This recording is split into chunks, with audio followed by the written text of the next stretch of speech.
आज बात करते हैं एक ऐसे रहस्य की जो सेंट हेलेना पब्लिक स्कूल से जुड़ा हुआ है। एक ऐसा स्कूल जो रातों रात वीरान हो गया। आखिर उस रात ऐसा क्या हुआ था? चलिए पता लगाते हैं। सोचिए, एक पूरा का पूरा स्कूल जिसमें बच्चे और टीचर्स थे, बस एक रात में गायब हो गया। ये कोई मामूली कहानी नहीं है। ये एक ऐसी पहेली है जिसने सालों तक सबको उलझाए रखा। तो आइए इस रहस्य की परतों को एक एक करके खोलते हैं।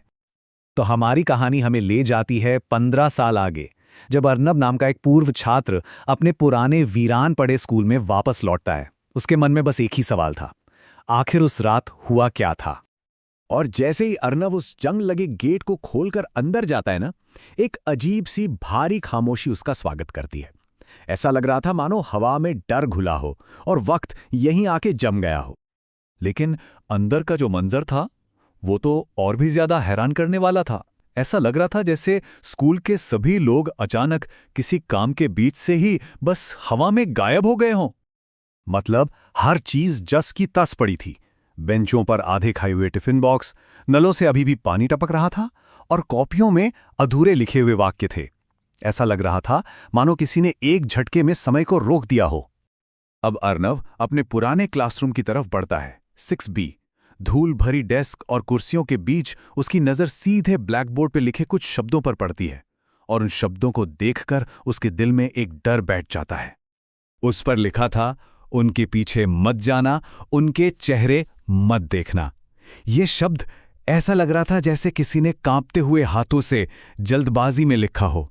एक चेतावनी, पर किसके लिए और किससे? और फिर उसकी नज़र पड़ती है तारीख पर, 14 मार्च। ये वही दिन था जब पूरा स्कूल गायब हो गया था। और यही वो एक दिन था जब अर्नव बीमार होने की वजह से स्कूल नहीं आया था।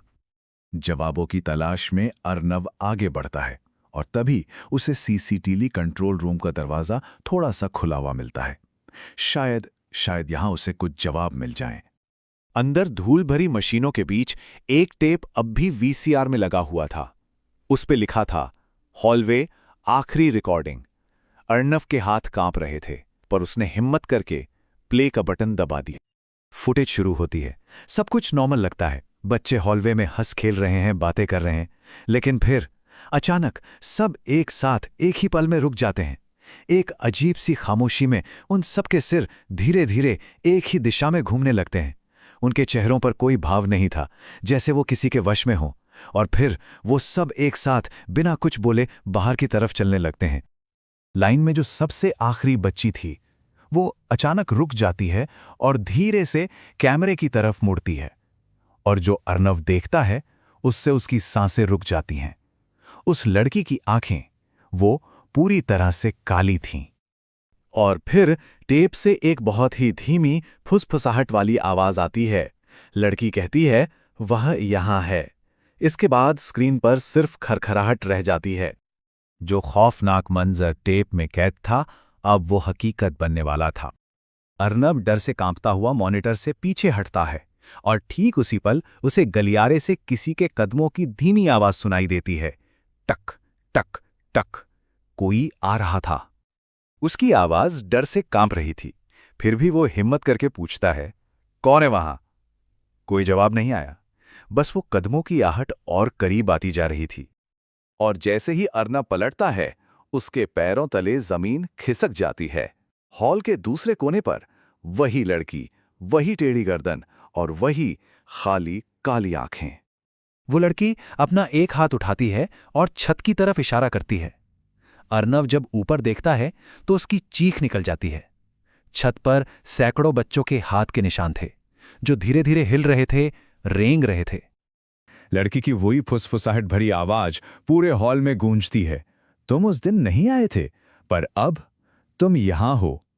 अर्नव को समझ आ गया था, अब वो फंस चुका है। अर्नव अब एक पल भी नहीं रुकता। वो अपनी जान बचाने के लिए भागता है। जैसे ही वो मेन गेट के पास पहुंचता है, वो जोर से अपने आप बंद हो जाते हैं। स्कूल की हर खिड़की से दर्जनों काली परछाइयां उसे घूर रही थी। वो किसी तरह गेट फांदकर बाहर भाग निकलता है।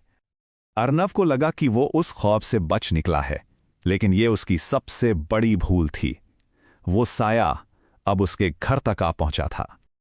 उस रात अर्नव की आंखों में नींद नहीं थी। लड़की का वो चेहरा उससे बार बार दिख रहा था। और फिर ठीक सुबह के 3:15 पर उसके दरवाजे पर हल्की सी 3 दस्तकें होती हैं। ठक ठक ठक। और फिर दरवाजे के उस पार से एक बच्चे की आवाज आती है। और वो आवाज क्लास 6B की अटेंडेंस ले रही थी। एक एक करके नाम पुकारे जा रहे थे। एक एक कर नाम लिए जाते हैं और फिर आवाज एक नाम पर आकर रुक जाती है। Roll number 27, Arnav. एक खौफनाक खामोशी छा जाती है और फिर वही आवाज फुसफुसाती है, प्रेजेंट। और इसके साथ ही दरवाजे का हैंडल बहुत धीरे धीरे नीचे घूमना शुरू हो जाता है।